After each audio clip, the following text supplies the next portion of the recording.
Hello, and welcome to another Cloud Podcast, a podcast designed to bring you stories from the smartest minds in IT, operations, and business, and learn how they're using cloud technology to improve business and the customer experience. All right, well, welcome to another Cloud Podcast. Today, we are joined by William Chesser. He is the VP of Customer Success over at VitalSource. William, welcome to the show. Good to have you. Thank you very much. It's a pleasure to be here. Excellent. Well, it's after the weekend. It's Monday morning, early for us on the West Coast. You're kind of hitting that lunchtime thing going on, but Artie, good to see you. Good to have you on board as always. Alex, pleasure as always. Thanks for letting me co-host this one. And William, nice to see you and meet you. Good to see you too. Why don't we start by asking you a little bit about what you guys do at VitalSource? Sure. VitalSource has been a leader in trying to help folks who deliver education at a variety of different levels make the transition to digital materials to support what they do. And our focus we've been in the market for, believe it or not, 25 years, 20 years actively in the market. We've done a ton of different things, but our specialty has been helping the market move to what are essentially e-textbooks. That's the thing that we first did. We started 20 years ago, and we've done the most work around. Today, though, anywhere folks are making a transition from what they would have used really in print previously to support the teaching and learning environment, we're now going to try to help them make a smooth transition to consumption of digital versions of that. We think digital has the potential to make the learner's experience richer, but we also think that from a teaching and learning business sustainability and affordability point of view, we think digital has the potential to help all of those things. So we have our own platforms that people can use for ebooks or courseware. We're happy to help you. We have distribution platforms if you've already got your own that will help get you to market effectively. Yeah, that's interesting. And I can only imagine that during COVID and this whole pandemic this past year, that the ebooks and digital has just exploded for you guys over there. How is that? I mean, talk a little bit about that, like how that growth went, how just that transition went for you. And yeah, I like to tell people, and it's half a joke, but it's only half a joke, that I can prove with data that we were a good 10 or 15 years too early as a company. We launched our first product in the market in 2000. And if you were, just thinking back, the bandwidth that was available, for students at that time, the memory sizes of hard drives, just everything, it was just a tough world to get a lot of what we were trying to get it accomplished. But we had some early success that allowed us to hang around until things caught up with us in a lot of ways. But there's no question that, and so in the last 5 years, we had really started to see a pretty dramatic growth in people adopting a lot of the things that we had been working on for a long time. That wasn't anything new, but there's no question that the pandemic, when things happened last year, it was gasoline on the fire. No question. And the way a lot of us think about that, and I think this is probably right, 2025 just got here 5 years early for a lot of us, right? It really did compress, and it gave people that extra push we've always said that once teachers and learners made that transition into digital learning environments, there were advantages that people didn't go back, right?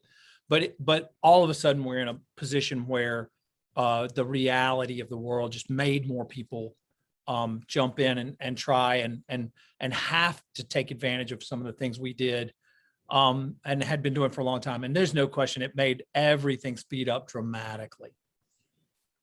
Yeah, I remember back in the days when I was in college, 2003, 2004, still had to buy the textbook, at the campus bookstore. And I remember, I think it was my junior or senior year of college, when I bought that book, it came with a CD-ROM, and I was like, oh my God, this is the future. Like, I didn't even the book was still brand new. I just took the CD-ROM out. I plugged, it might have been a DVD. I can't remember. Put it into my computer, and did it all digitally. And I was like, wow, this is the future. So I can't imagine what it's like today, with the Internet of Things and cloud and the ability to just, have a license or pay by use. It's definitely, it's got to be accelerated.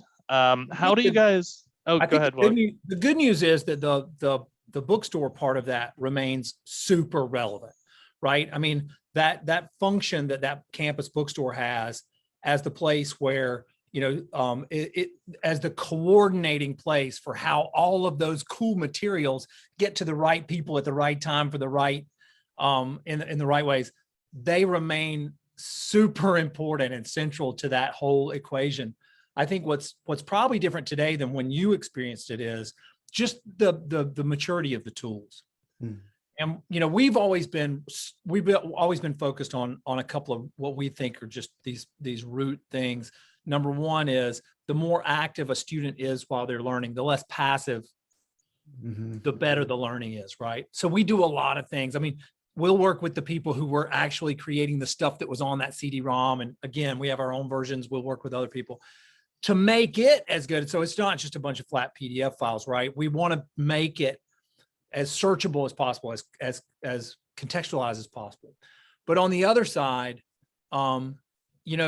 there are just flat things about affordability and access and making sure every student has everything they need on day one, and how you can now embed that, integrate it into the campus LMS system or the bookstore systems in order to be able to just make everybody have the right thing at the right moment with hopefully one click, and maybe you didn't have to install a CD and run an executable and all that stuff, right? Maybe it's all a little cleaner than that.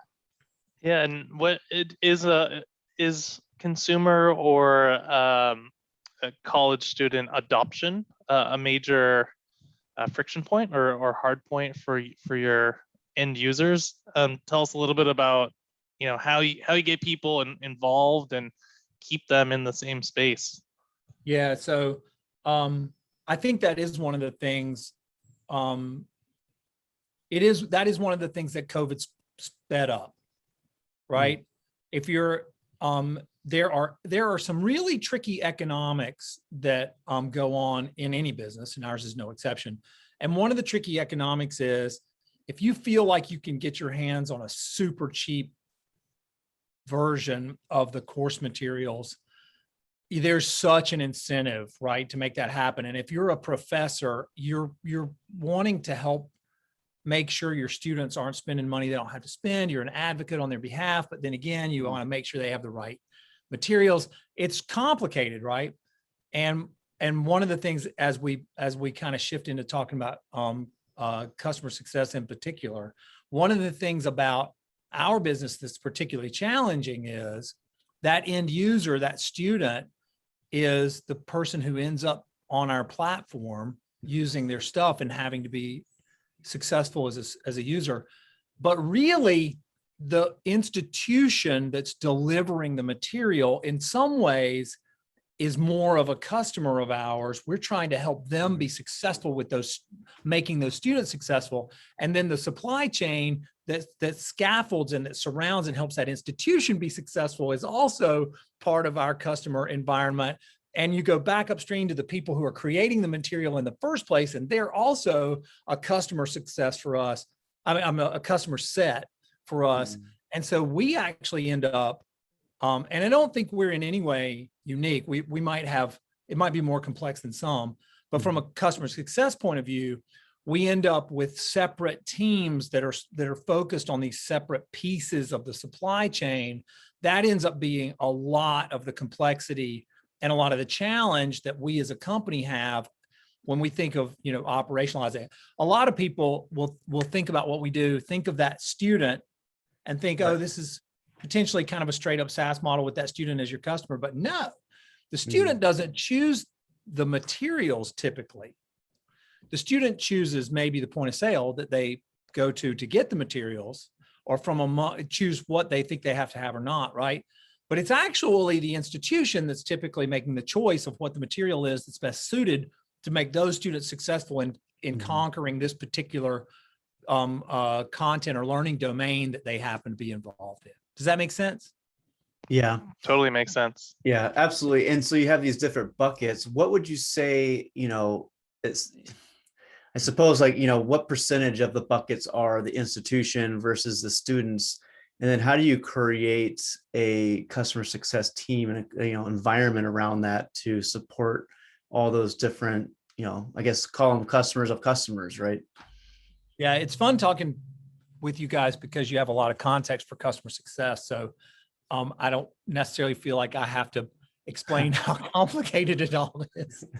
But the one thing I would want to state as clearly as I can up front before we say anything else is, we don't consider ourselves at VitalSource a very mature customer success group, right? We've been doing this kind of thing, and again, a lot of companies say this. We've been doing the support of our customers in these various categories for a couple decades in some cases, but at least 10 years, right? We've had some team that did what we 10 years ago would have called account management or customer support or something, right? These roles have kind of been here.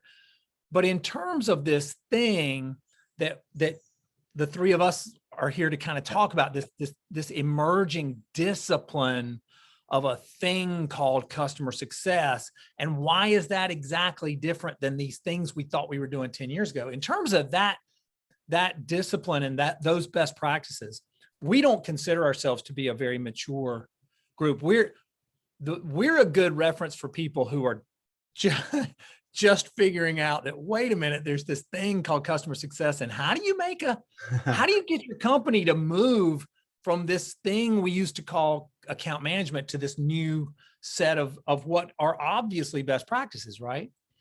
And I think that's, so whenever I get a kind of question like this of, how does the business break down and where are you seeing success maybe and where not as you transition your teams? Well, the simplest answer, Alex, is it depends and it varies. And I've been working with some of my we have a pretty large team for customer success, and I've been working with some of the leadership on our customer success team recently, trying to develop an actual matrix that talks about how to identify as a team, as a segment specific team, how to identify how mature you are in that journey from what we used to call account management to what we now want to call customer success. And there are going to be multiple vectors on that. Where are you with how you handle data? Where are you with how you do training? Where are you with reactive versus proactive versus strategic kind of conversations?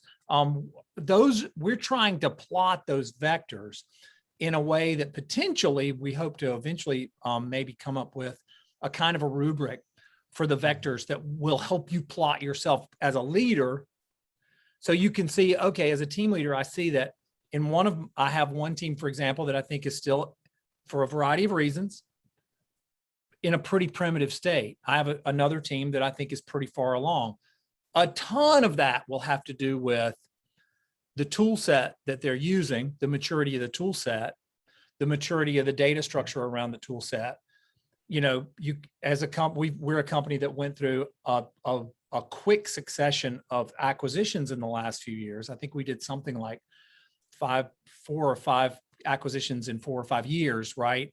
So suddenly you have different data structures, and you guys probably know this.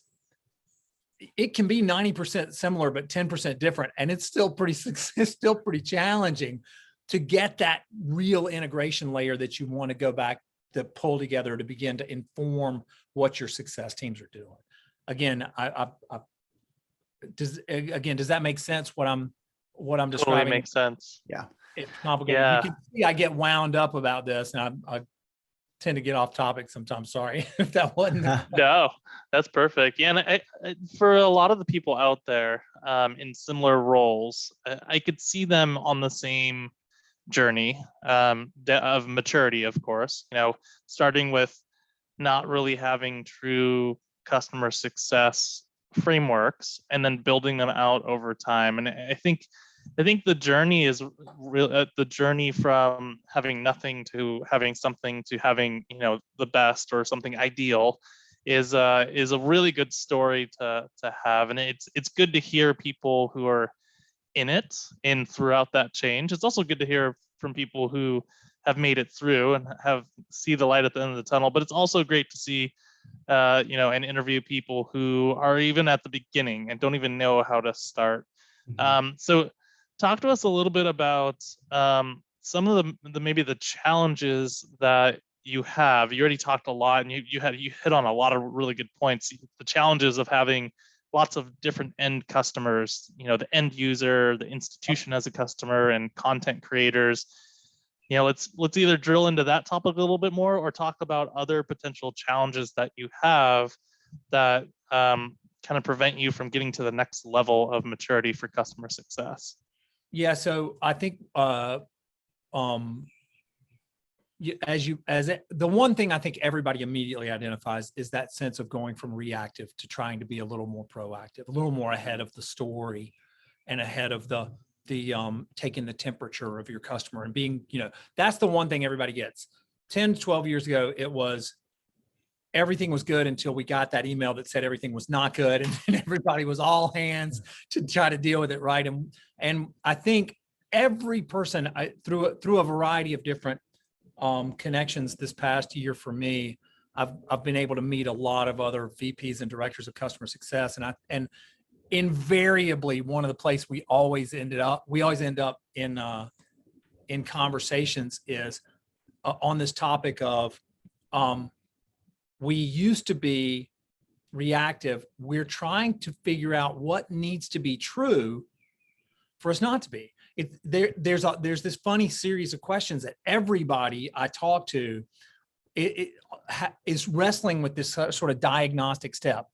And for us, we started with, do we understand step by step what this whole thing looks like from our customer's point of view?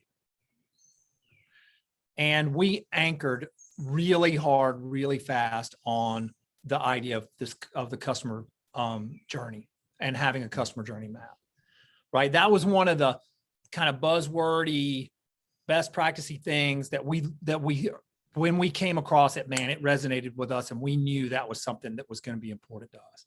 Now, I should say, if you go back to the fact that our success team is very segmented, I have a team that is focused just on content providers. I have a team that's focused just on that kind of supply chain, those important campus resellers. I have a team that's focused on our big institutional partners. And again, we had a really interesting question from the very beginning. Are we going to end up doing totally different journey maps for these different classes of customers, right? And some of these customers came in more or less alongside or at least strategically aligned with some of the acquisitions we did. And so it was some new teams, and we were at the same time we were managing cultural and trying to integrate and build teams and everything. We were dealing with this. Is it going to be totally different? And are we going to is this going to end up making us more siloed or less siloed, right? Those were the questions that were the things that were on our mind. And we were, I think, Alex, I can't remember the first time we talked. I think I mentioned this story. No matter who you talk to in leadership and customer success anywhere in the world right now, it seems to me that unless you started your company from scratch pretty recently as a full SaaS company, you've got some version of the story of some executive walked into a bunch of offices and said, "Hey, I know you guys used to be account management. I've just changed all your titles. Here are your new business cards. You're all customer success," and they walk out of the room. Yeah. The new buzzword, right? Yeah. And I've talked to so many people who have some version of this story. There's sometimes there's a good amount of training and there's a good amount of follow-up and there's a good amount, but sometimes there's not. And sometimes it's sort of left to the teams to kind of figure out and decipher what that really meant. Yeah. And so for us, that journey started with this idea of a customer journey map. So I'm addicted to podcasts. I drive all my people crazy by talking about podcasts every single day about something. But I was going through a lot of podcasts at the time on customer success, came across a couple of people I really responded to well, reached out to one particular person, Irit Zeebs, who a lot of people in this part of the market already know, who is a good consultant. We brought her in. She helped us just kind of get out of the gate with these ideas about journey maps in particular, because we were trying to anchor on it.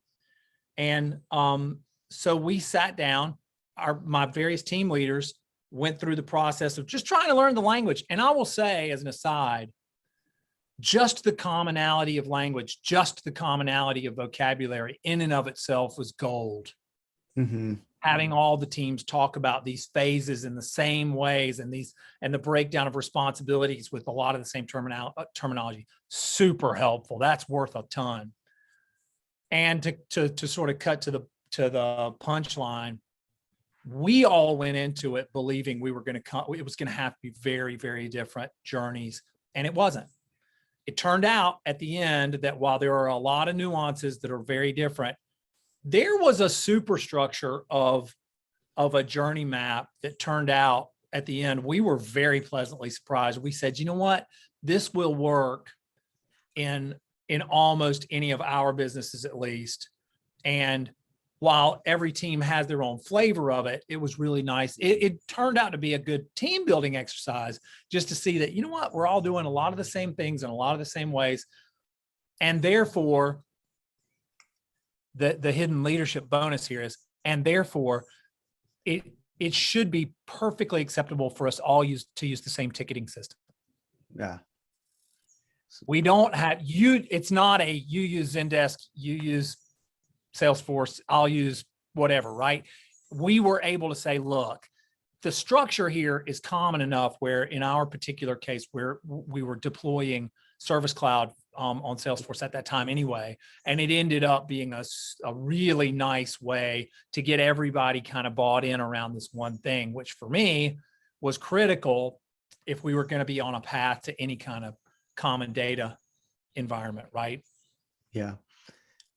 Well, I love how, like, when we talked before, you talked about frameworks, right? And how this new customer success world, it's been challenging to find a good framework, but it sounds like Irit Zeebs was able to at least help build some structure that you can run with. And what's great is that I think a lot of times with customer success, there's so much, you can get lost in the weeds and you can do so many different nuanced things, right? Like the fact that you have 3 or 4 different customer sets, that you always create something unique for each separate one, but then you just overcomplicate it. It creates more work. It doesn't hit, the ROI and like what you're actually trying to do.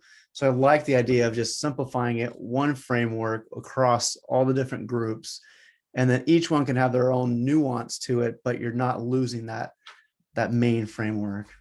Yeah, not to give Irit too many plugs, but we've actually worked with her. There's going to be a resource available on her website that will that has I think as a part of the documentation has some stuff about that actual what we ended up with as that kind of generic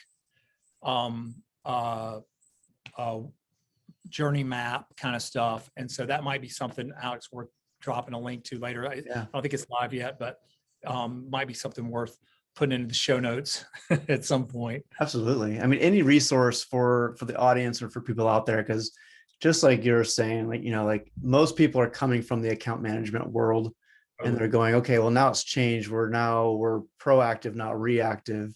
So where do we start, from there? Yeah. So any resource is a good resource. Sure. Well, we found that bringing in someone early to just help us with vocabulary and best practices was worth as much. That was really, really helpful for us from the very beginning. Is there something else that you guys did? Because that's a very strategic space, but then from that you have to have some tactical tasks or items.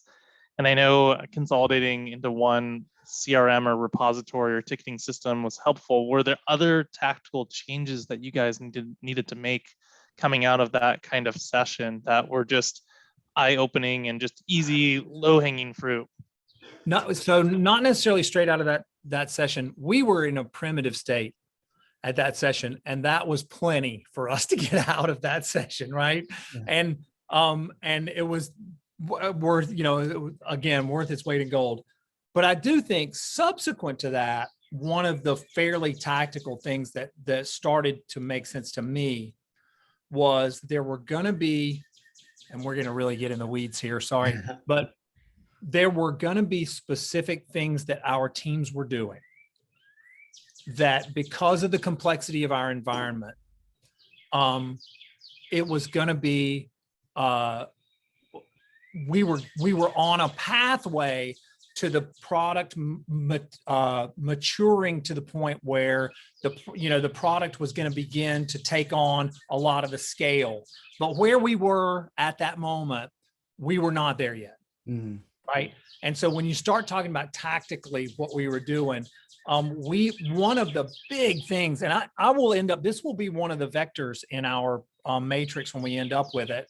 One of the really important things was division of labor and trying to begin to understand that, look, there's a few things that only CSMs can do. But I know very few CS teams that's all they do. Right? Yeah. You got CSMs do, there's this layer of activities that, man, only a CSM can do these things. And it's about communicating with the customer, and it's about being out front and watching the data and being predictive and helping and doing training and all those things. But then there ends up being, there's another 50 to 70% of their jobs that end up being very specific to whatever the tools are, very specific to the business, right? And so what we did that tactically, I think, really paid off for us was, as we started looking at the journey, we started, if you think of the journey steps as being kind of vertical in a grid, we started to go down the rows and say, well, is that particular step something the CSM has to do, or can that be offloaded to a customer success operations team? Hmm. And that be, in our case, inventory management is a huge part of our business. And so we began to say, well, is that something that would be more effectively managed by an inventory management team? Is that something? And that division of labor, again, to cut to the chase, ended up expressing itself in not just better communication with the product team, because we were able to document and really quickly have effective conversations about, this doesn't feel like something the CSM ought to do. Operations can do it now, but ultimately, shouldn't the product just be taking care of this in some way, right?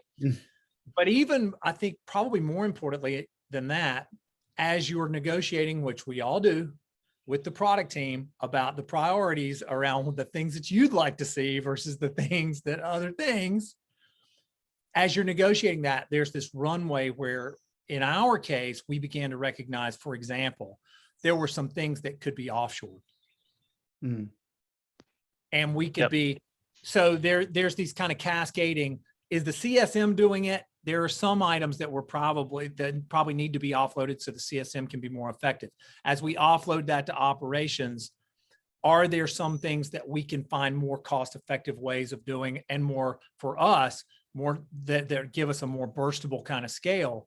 Remember, our business, I'd say the majority of our business is in higher education, but it's higher education around the globe.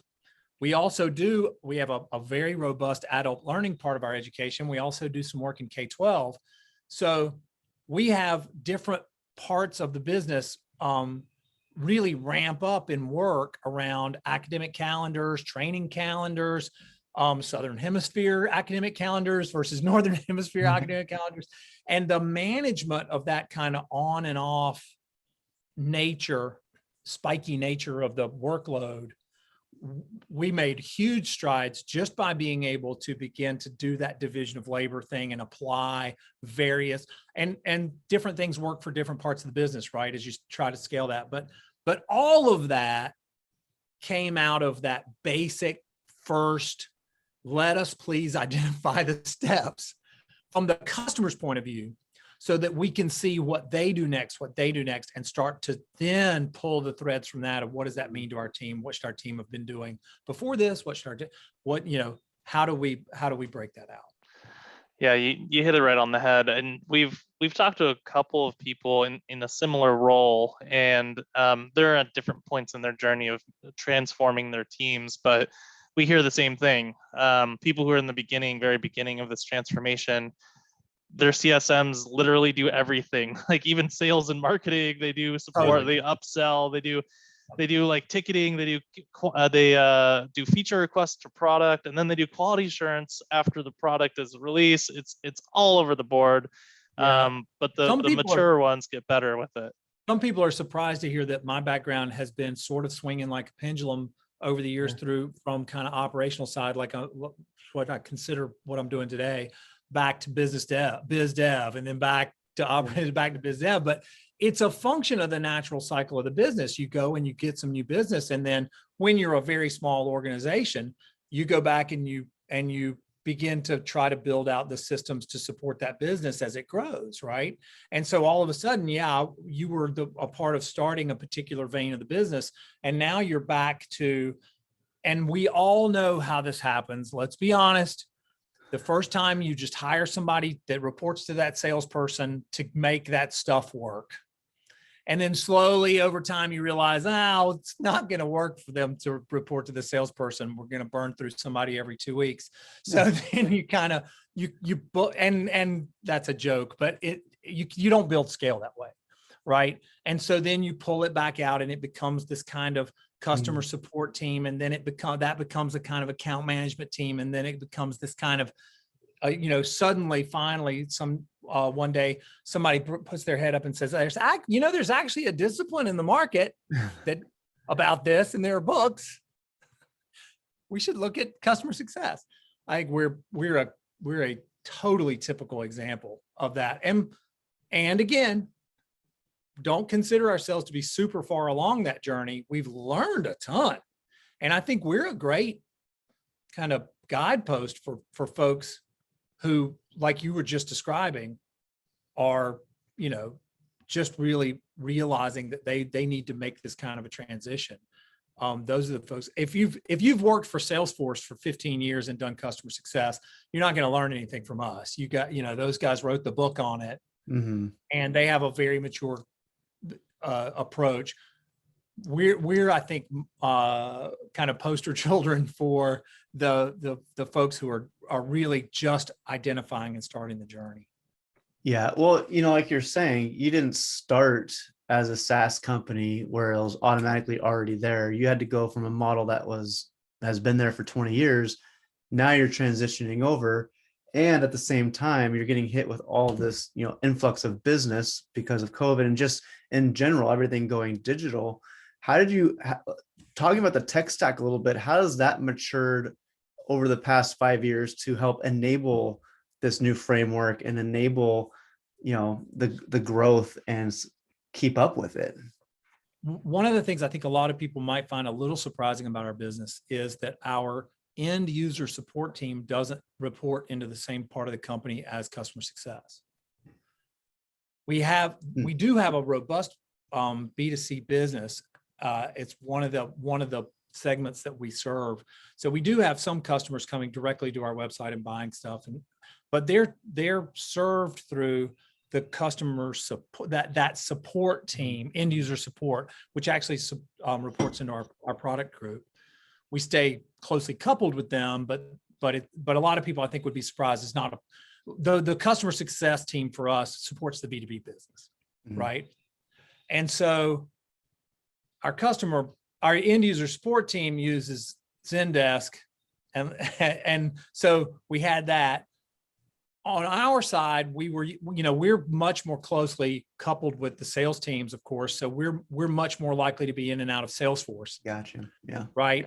Going back a ways, but we didn't have anything like a Service Cloud. We've had Salesforce for a long time, but not that kind of extra transactional layer. And we are a company. Software is our core competence, right? And so we have all of our own. We deliver digital products and digital platforms, and so all of those have their own tech stacks that are that totally our company's products, not necessarily the kind of things you would necessarily think of as tech stacks for customer success, although there are back-end systems that are critical, right? To what customer success does and how we approach it. So that's a long-winded way of saying our tech stack environment has been complicated. It was not made less so by a bunch of acquisitions, right? And so we live in an environment today that is still fairly complicated in terms of the various technical stacks and tools that we use when we're approaching our customer success world. The implementation of Service Cloud last year was in many ways a first big step toward trying to just bring all of our various segment teams together into a single environment. I got, I have some friends who work at Gainsight and work at Churn Zero, and they call me all the time wondering when I'm going to be ready for my next demo. And I love them. And every time I see those things, I'm like, these things are great. But the reality of our internal data environment is we couldn't take advantage of a tool like that today if we wanted to. We just couldn't. I mean, that's there. Yeah. And it's not for lack of want, right? I mean, I would love to be, and we're a company that sees the value of that kind of thing. The problem we have is, number one, like a lot of companies these days, data is a little bit radioactive because we're dealing with students in schools. We have to be super careful, and we are super dedicated to the whole idea of personally identifiable information. I think obviously everybody has to be incredibly careful with those things these days, but we consider that to be one of our core competencies. We've been in this business for 20 years, and nobody, I think, in education has more experience than we do. And I don't believe anybody's invested more than we have in just that one component of making sure we take care of that data. Now, that said, that doesn't necessarily make it the easiest data to take advantage of and pull into other systems and make a big data lake and, all the things. That there are all these little nuances that really have to be very, very well taken care of. I'd say where we are today is through Service Cloud, through our Zendesk integrations with Zendesk, and how we're starting to pull some of that stuff together. We do have a BI tool. We are beginning to pull a lot of that data together. I think that'll be something that'll be a real area of focus for us in the next 12 months. We've made some amazing strides in the last 18 to 24 months. But there's still a ton to do. And we're not going to get into a more complicated, success-focused tech stack until some of these other things have been taken care of. Now, I know we like to wrap up with a final question. Alex, I'll let you ask that one after this one, but I have a question before that. Talk to us a little bit about how your customers communicate with you, whether that's, inbound tickets, email, chats, phone, or scheduling appointments. And has that changed over the last, we'll say 18 months since the pandemic? Has the volume of contacts changed in any way? How do our customers communicate with us? Actively is the answer, right? It does vary a little bit by segment, but and I think one of the really important points, I'm glad you asked this question because I didn't want us to get away without making this point. In our business, like a lot of businesses again, we have pretty widely varying tiers of B2B customers, right? We have some B2B customers that are billion-dollar companies, and we have some B2B customers that are less than $1 million a year company, right? I mean, really super niche, but nonetheless super important to us and the success of our business. And so one of the things we had to do really early on, right as we were doing journey maps, we immediately jumped in and said, oh, in order for these journey maps to work, we're going to have to tier out the customer sets. And so we do that in every one of our segments. And when we start talking about how we communicate with a tier $1 billion company, there are going to be different tactics. There are actually going to be different columns in the customer journey map about what necessarily constitutes a handoff meeting or a pre-meeting with stakeholders, or each of the what ends up serving as a renewal for us will vary by segment, but it will also vary by tier, right? And so all of those nuances have to be teased out. To give you a much more concrete, practical answer, in some cases, so we have a variety of different email-powered systems that feed right in and out of Salesforce. That's a ton of how we communicate. We are Slack users, and we do what a lot of people are doing these days, I think, which is set up externally activated Slack arrangements with certain customers in certain tiers where that makes sense, certain partners. I keep talking about customers. We also have some very large and significant partners in all of these varieties of businesses, and so we're likely to have things like the kind of Slack channel setups with those guys. But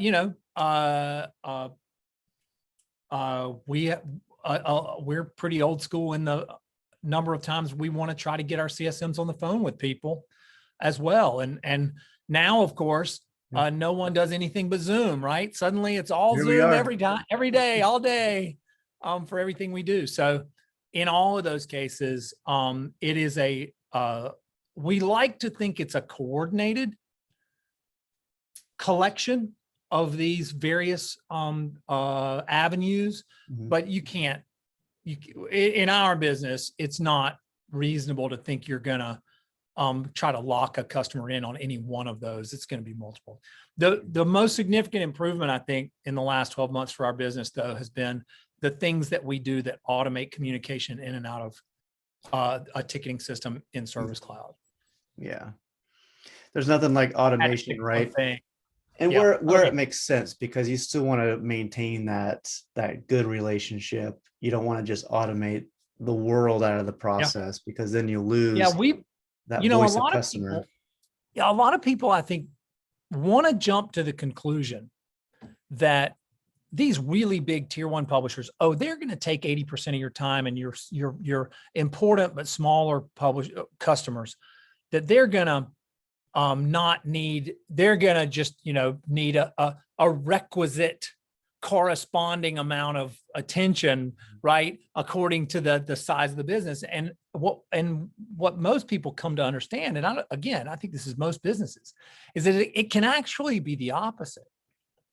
It can actually be inversely proportionate, because in a lot of cases, your largest partners and customers have teams of people internally who are working with you and are doing and are also very interested in being as proactive and everything else. Whereas sometimes it's the smaller tiered publishers who are better served by a more active and more automated approach, because they need more. They need a closer touch and a more tailored approach, and the extent to which you can put in automated things that allow them to drive their own journey through what they need. Man, it's hugely important. Yeah. I think that's a lot. It's similar to what Brett said from Sunbasket, and he's on a monthly recurring delivery service, and his customers, They get boxes in which they get recipes and they make food every single week or month. Yeah. And he said, don't focus on the people who have been your customer for 3 years. I mean, do focus on them, but don't focus hyper sensitively to them, because they already know what they want. They don't need the suggestions. Whereas your 2, 3 week, 5 week old customers, they need suggestions. They need hand holding. They need to understand how to cook and prep certain types of meals. So it's very interesting. You got to flip it upside down and think about your consumer base a little bit differently. Yeah, it really is. Our version, I think one of our versions of that is we power an entire supply chain. Yeah. And each of the folks along the way in the supply chain potentially, they don't have to, but potentially might have, some kind of a connection with us, where we're supporting something they're doing through our technology, right? And sometimes someone late in the supply chain is driving a need or a use for someone early in the supply chain. And that person early in the supply chain, if they're a small business, they may not even know what you're talking to them about, right? And it's not just about making the plumbing work. It's about being able to engage with those people at the various stages and be able to talk about the rest of the stages and be able to help manage the demand in some cases as well as the supply, right? And that's a challenge. I think we've been wrestling with that to some degree or another for 20 years, and I don't expect it to go away for 20 more. That's one of the reasons I think that what we and our supply chain partners do is so important and so helpful ultimately, is we do manage a lot of that upstream, downstream of the supply chain in a way that we, by virtue of being at it for so long, we've gotten pretty good at. Where if you're new to this market, you will scratch your head and think, what on earth is going on? Yeah. And again, there's nothing special about our market. Every market's got their version of that. Well, what I love about this podcast is that every single business has its own nuances. They're all unique. There's not one size fits all for any sort of framework or any like technology you use. It has to be custom thought about with that in mind, because everyone's just has a different flavor, whether it's B2B and you're helping your B2B clients support their customers. And so there's just so many nuances.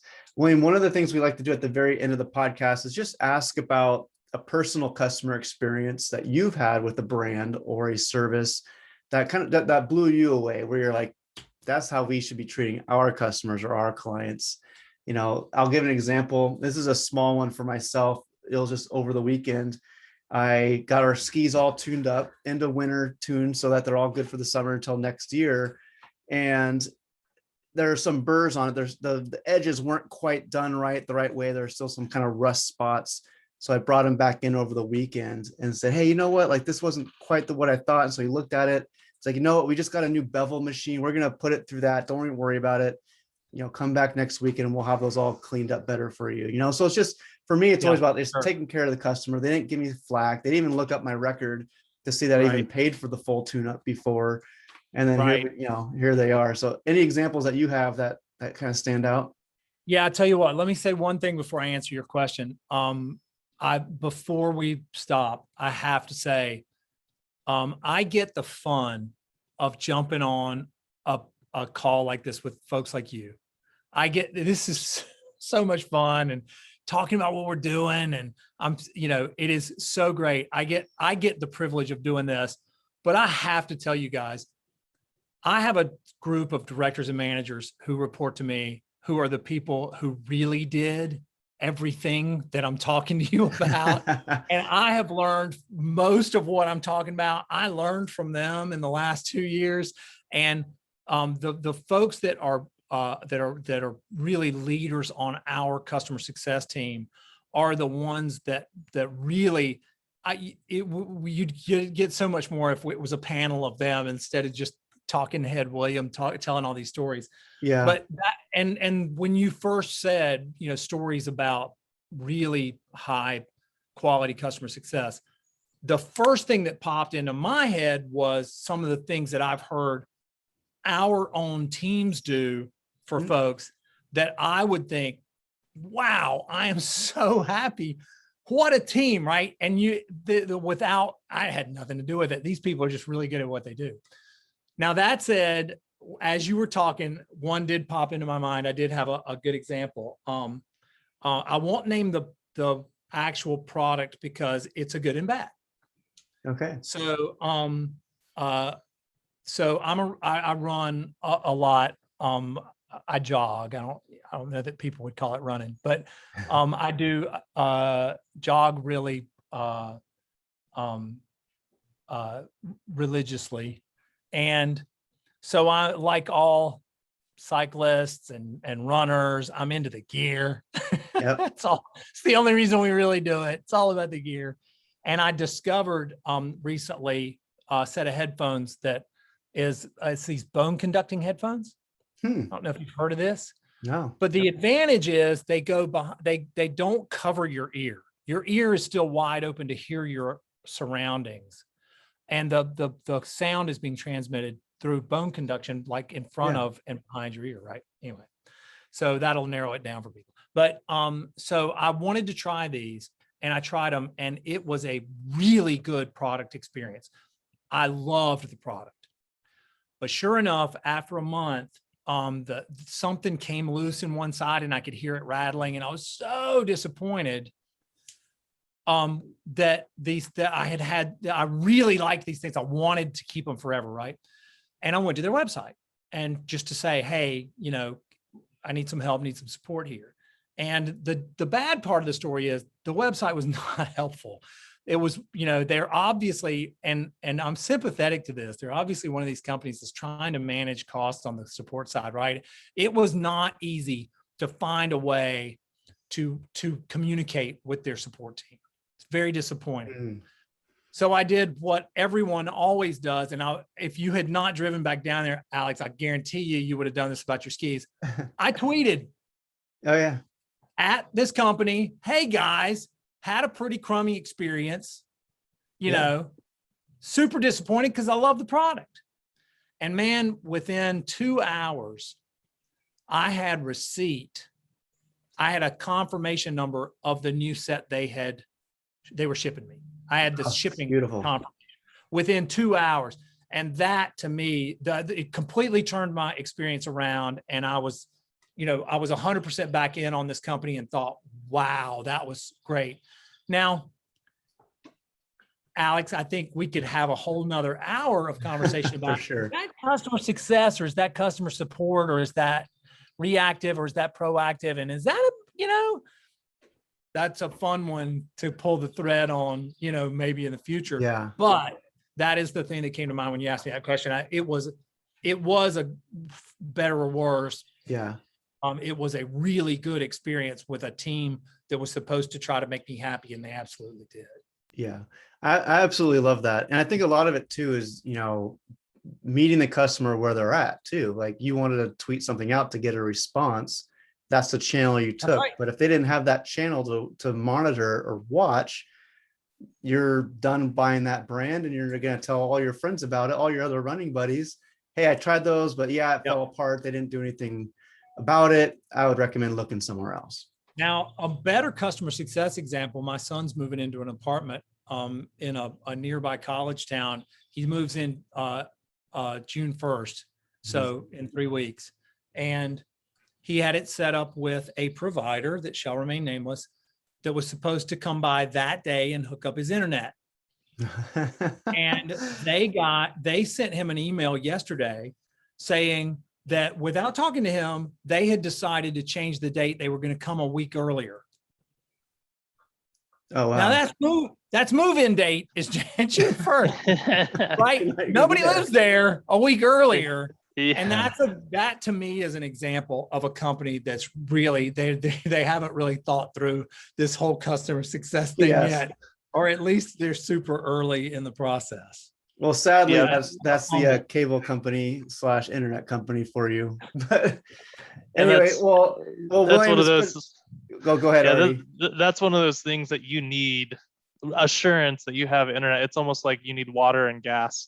Day one, electricity, water, and internet. Other than that, if you don't have internet, you're working off your phone, and to be a successful person in this day and age working off your phone is not very easy. It's not going to help you. It's not going to be the answer you want for your advanced calculus class, right? No.